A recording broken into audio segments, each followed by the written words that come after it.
이정원 원장의 자가면역 토크. 오늘은 이제 한의사 한혜 원장님과 함께 이제 류마티스 관절염 그리고 이제 여러 가지 건강 상식에 대해서 우리가 알아보고 있습니다. 이번 동영상에서는 환자분들이 평소에 좀 궁금해하시는 어떤 건강 상식이나 이런 부분들을 같이 한번 다뤄볼 건데요. 첫 번째로 이제 환자분들이 제가 이제 대화 많이 나누고 궁금해하시는 게 내가 손발이 많이 차다. 이제 또 겨울이 되면 손발이 더 많이 차지죠. 그래서 이제 손발이 찰 때는 어떻게 해야 됩니까?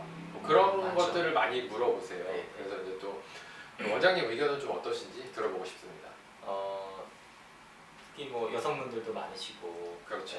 또 이제 가을에서 겨울로 넘어가면서 손발 차서 고생이신 분들 많으실 거라고 생각해요. 사실 손발에 찬 원인이 다 달라서 그렇죠.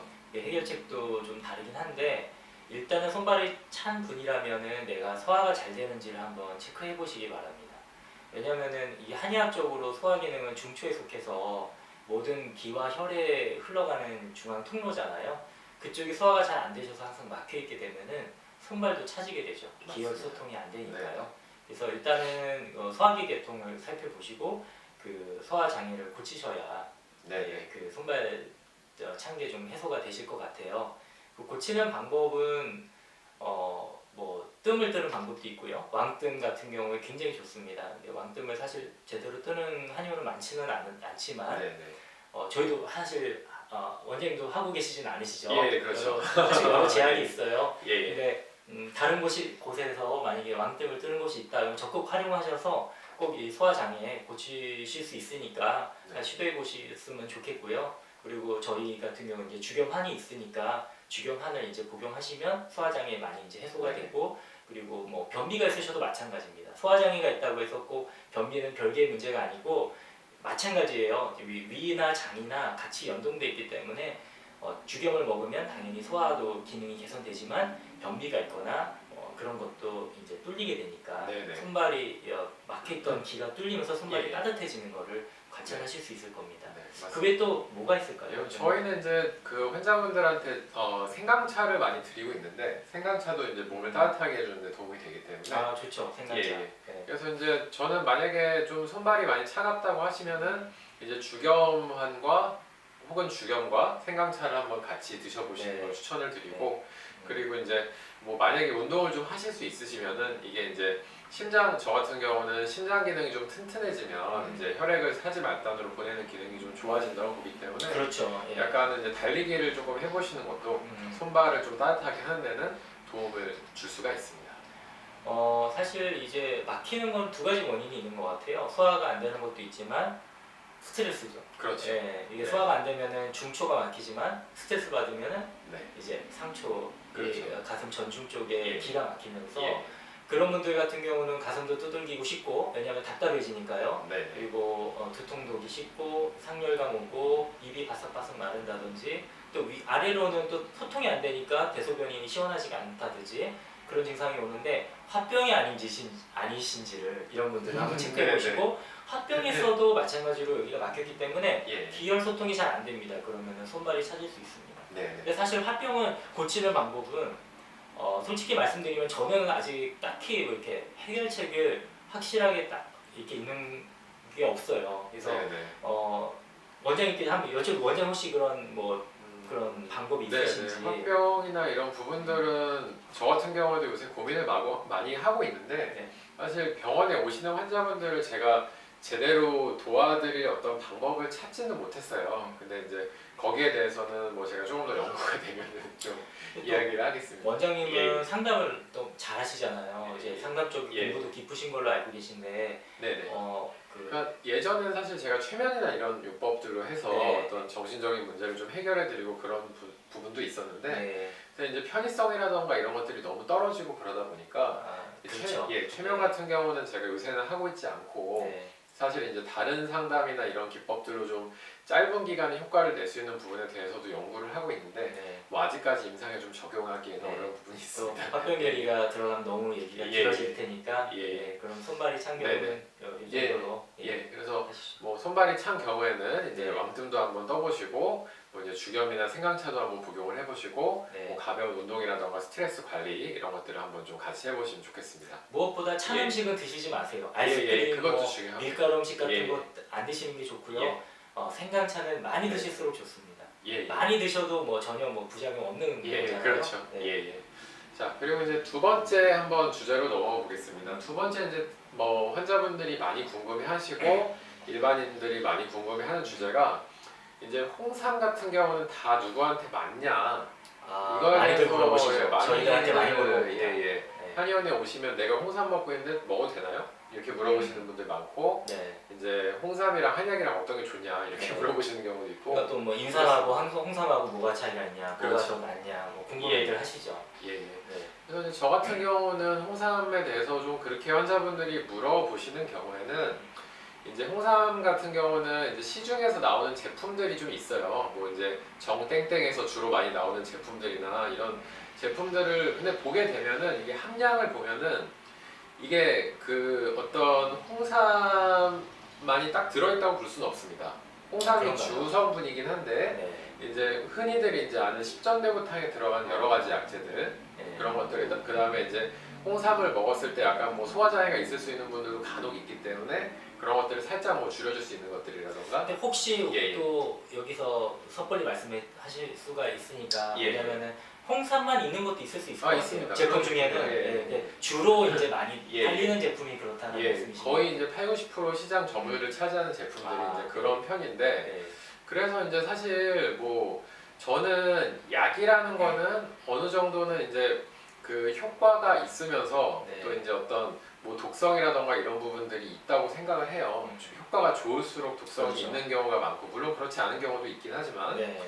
그런 경우가 있는데 이제 그 시중에 나오는 홍삼 같은 경우에는 이게 독성이라든지 어떤 부작용이라던가 모든 체질한테 어떤 부작용을 없애려고 만들다 보니까 이제 효과에서 좀 무난한 어떤 약이다. 그리고 그래서 이제 먹다 보면은 이걸로 확실하게 어떤 뭐 우리가 기대하는 효과라던가 이런 것들이 임팩트를 주기가 좀 쉽지 않다. 좀 그렇게 보고 있습니다.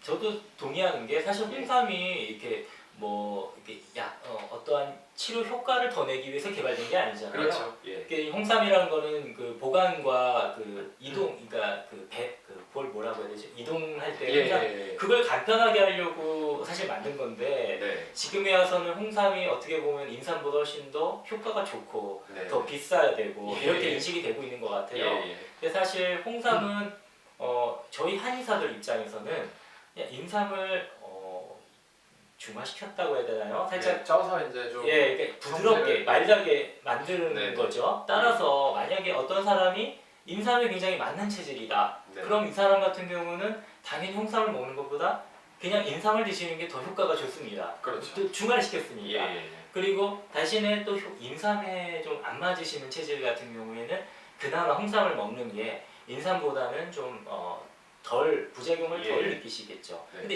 이런 경우에도 또 하나의 이슈가 있어요. 과연 먹어야 되나 이런 네. 사람도. 아니 근데 홍삼 안 인삼이 맞는 안 사람. 맞을 것 같은 홍삼을 드실 이유가 그게 없죠. 모르겠어요. 예. 저도 사실 거기에 예. 대해서는 뭐 인삼 예. 연과를 많이 본 것도 아니고 예. 그래서 뭐 딱히 저희가 뭐 이렇다 저렇다 말씀드리긴 어렵지만 네. 오직 그냥 저희 한의사로서의 이거는 관점이라는 거. 예. 홍삼에 대해서 저희는 어떤 뭐 임상 뭐 많이 관찰을 해본 예. 것도 아니고요, 경험을 네. 해본 것도 아니라는 거를 예. 말씀드립니다. 그 대신에 이제 저는 홍삼 그럼 드셔도 되냐 그 물어보세요. 그냥 예를 들어서 그냥 한의원에 뭐 어깨가 아파서 침을 맞으러 오셨는데 홍삼 먹고 있는데 먹어도 되냐고 체질에 맞냐? 대충 그러면은 드시라고 해요. 네, 전 드시라고 합니다. 네. 뭐 크게 상관없으니까 네. 드시라고. 아까 말씀드렸듯이 어떤 체질에 대한 부작용이나 이런 것들을 많이 줄인 약이기 네, 때문에 네, 드시라고 말씀을 드리고요.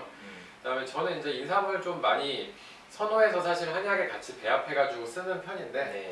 아까 말씀드렸듯이 이제 인삼은 좀 맞으시는 분들한테 사용을 한다거나 특정한 용도로 사용을 했을 때 우리가 효과를 제대로 좀 볼 수 있는 거기 때문에 네.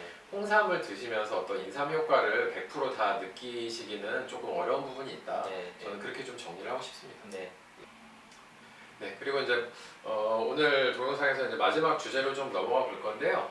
뭐 봉침이 이제 그 우리가 이제 관절에 좋다고 해가지고 환자분들이 그 생벌 이렇게 팔아요. 네, 생벌 잡아다가 이렇게 놓는 경우들이 많이 있어요. 그러세요. 예, 무릎에 놓고 어깨에 놓고 뭐 팔에다 놓고 하는데 이게 이제 정말 좋은지, 네. 예, 그리고 뭐 안전한가 이런 부분에 대해서 또 많이 물어보십니다, 환자분. 네. 예. 일단은 아무래도 이제 저희가 봉독을 쓴다고 할 때 그 봉독은 균일하게 정제해서, 그러니까 균일하게 추출해서 그것을 저희가 농도나 양을 아주 미세하게 조절을 해서 쓰게 됩니다. 그렇죠. 농도를 예를 들어서 뭐 10만 분의 1 그리고 그 양도 0.05, 0.1 이런 식으로 아주 세밀하게 조절할 수 있는데, 만약에 생각을 해보세요. 이게 이 벌과 이 벌이 독이 다르고 그리고 이 벌을 깊게 찔렀을 때와 약하게 찔렀을 때가 또 다를 것이고, 그렇죠. 또 환자의 컨디션에 따라 다를 텐데, 이것을 좀 사실 너무 용감하게 쓰는 게 아니신가 그런 생각이 네, 네. 듭니다. 예. 네. 근데 저는 사실 조금 또 이해가 안 가는 게 네이버에 쳐보면은, 아니 네이버라고 하면 안 되나요? 거기 쳐보면은 네. 이게 벌을 그냥 팔아요. 그래서 일반인들도 다 살 수가 있어요. 그렇죠. 그건 불법이 아니죠. 예. 근데 이제 그 부분에 대해서 이제 요새 그 위험성이라든지 이런 부분을 이제 이야기를 하는데, 네. 사실 환자분들도 그런 어떤 위험성이라든지 이런 부분들은 뭐 좀 인지를 하시고 좀 네. 전문 그 의료인에게 좀 시술을 받으시는 게 좋지 않을까. 네, 아무래도 그게 훨씬 예. 안전하겠죠. 예, 그 대신에 이제 봉침은 관절에 확실히 효과가 있습니다. 네, 맞습니다. 예. 네, 민간에서 하시던 뭐 예. 한의원에서 하시던 예. 봉독은 관절 효과가 있는데요. 다만 좀 제한적인 부분이 있죠. 예를 들어서 디스크에 대표적으로 예. 굉장히 좋은데요. 완치 많이 되죠. 예, 그렇죠. 실제로 이제 완치가 됩니다. 그런데 벌독을 조금 그래도 주사기를 통해서 넣는 그것과 표피에 살짝 생벌 침을 맞을 경우에 효과는 차이가 어느 정도 나거든요. 네, 그러니까 그게 이제 그 봉침을 그냥 벌을 사용해서 놓게 되면은 이제 피부나 뭐 많이 들어가봐야 이제 근육이나 이런 부분에 이제 보통 시술을 하게 되는데, 이제 일반인 분들이 거기에 이제 부위를 맞추기도 쉽지가 않고, 그다음에 또 저희가 전문의인이 시술을 하게 됐을 경우에는 뭐 관절강 안쪽이라든지 아니면은 다양한 부위에 시술을 할 수 있기 때문에 효과가 더 좋고 다르다고 이야기를 할 수가 있겠습니다. 네, 그래서 어쨌든 어디에 어떤 생벌침으로 맞으시던 저희 이제 의료인이 이제 사용하는 봉독을 맞으시든지 간에 관절에는 굉장히 효과는 좋다는 거는 맞습니다. 네.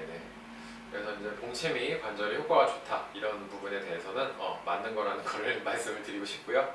예, 그래서 이제 오늘은 이제 그 한혜 원장님을 모시고 이제 류마티스 관절염, 그다음에 뭐 봉침, 그다음에 뭐 주겸 여러 가지 이제 이슈가 될 만한 주제들에 대해서 한번 이야기를 나눠봤고요.